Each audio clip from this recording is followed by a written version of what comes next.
ICaToulas Juventus ihluleke iYoung Pirates yanqoba ke isicoco ngo-5-3 mase kukhahlela amapenalty ke obekushubile ngemumva kokudlala ngokulingana ngo-0-0 kwisikhathi esibekiwe kumdlalo wamanqamu we-El Clasico Cup.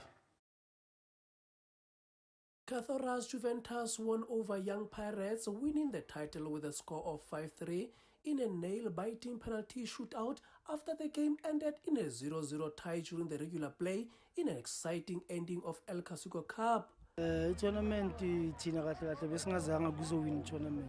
Besizele kuzonika abantwana abancane i-game time as isiyi-team edlala i-league lapha le 4 days besifuna ukuprepare i-next game yethi ye-league on Saturday. I'm very happy for the boys man. Ba consistent from December siwinile katloni.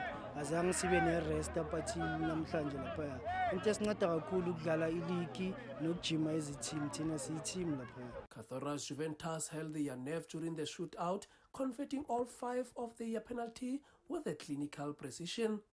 Young Pirates, despite a violent effort, missed one crucial spot kick that ultimately handed their tie over their rivals.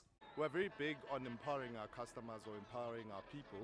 And empowerment is not only from a financial perspective, but it's also people getting involved in the things that happen in the community or bringing up the economy of our community. So our participation is important as well in the township economy. I've been part of the tournament for about 3 years now, but this is the first time that Mukuru is participating, and this is the first time we'll actually display value, not only in terms of growing our customer base, but also engaging with community and making sure that we give them products that they need.